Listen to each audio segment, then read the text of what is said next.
Radio صدا حریت جمع کشمیر ہے پیش خدمت ہے خصوصی اپ ڈیٹ۔ مقبوضہ کشمیر میں پرتشدد بھارتی فوجی آپریشن جاری ہے۔ مقبوضہ کشمیر کا شوپیاں، بارہمولہ اور بڈگام اضلاع میں بھارتی فوجیوں نے بڑا پیمانہ پر پرتشدد محاصروں، کریک ڈاؤن اور کار تلاشیوں کو آغاز کر دیتا ہے۔ بھارتی فوجی ان پرتشدد آپریشنوں کے دوران کشمیریوں نے مارن، پریشان کرن اور سزا دینے کے بہانہ کے طور پر طاقت کو وحشیانہ استعمال کریں۔ مقبوضہ کشمیر میں خوفناک فوجی آپریشنوں کے دوران بھارتی فوجی بچوں اور خواتین نے بھی نہیں بخشتا۔ گن پورہ ایمندر شوپیاں میں حال ہی میں جاری محاصرہ کے دوران ایک نوجوان اعتماد احمد ڈار نے گولی مار کے شہید کیا گیا، جبکہ آدھی درجن سے زیادہ لوگوں نے پیلٹ اور آنسو گیس کا بڑا پیمانہ پر استعمال دے بہت زیادہ زخمی کر دیتا ہے۔ پورا علاقہ میں بدستور بھارتی فوجی محاصرہ جاری ہے، جبکہ وارپورہ سوپور کو بھی حال ہی میں محاصروں کر کے فائرنگ اور گرام میں مصنوعی روشنی کو انتظام کیا گیا اور پوری رات بھارتی فوجی آپریشن جاری رہا۔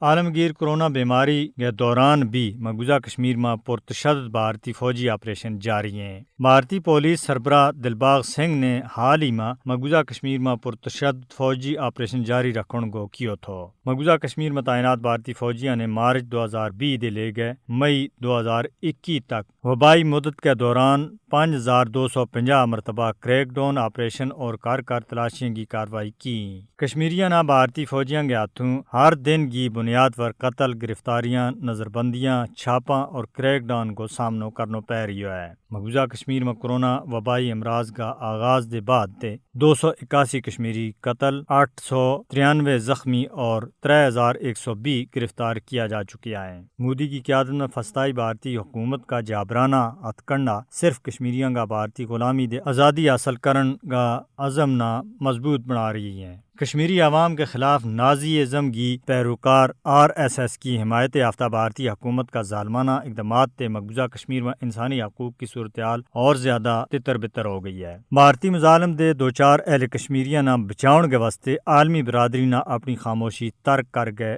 جاگنوں ویگو۔ جت ایک طرف پوری دنیا میں کورونا وبا نے تباہی مچائی ہوئی ہے اور لوگ انسانیت کا بچاؤن کا حصول کے واسطے دوڑ دھوپ میں مصروف ہیں، تو اتنے فسطائی مودی مقبوضہ کشمیر کی جغرافیائی حیت اور آبادی کا تناسب نہ تبدیل کرنے کی بھرپور کوشش کر رہی ہے۔ بھارت تے بڑی بڑی بس ہر دن لوکاں نہ لے کے مقبوضہ کشمیر پہنچ رہی ہیں۔ ان غیر ریاستی لوکاں نہ تو مقبوضہ کشمیر آن دے روکیو جا رہی ہے اور نہ ہی ان دے کورونا منفی ٹیسٹ طلب کیو جا رہی ہے، جس پر مقبوضہ کشمیر کا تمام مکتبہ فکر تشویش کو اظہار کر گئے جو سوال چاہ رہا ہے کہ یہ غیر ریاستی لوگ کس کی پشت پناہی پر مقبوضہ کشمیر آ رہی ہیں اور انہاں نہ آن کو مقصد کیا ہے۔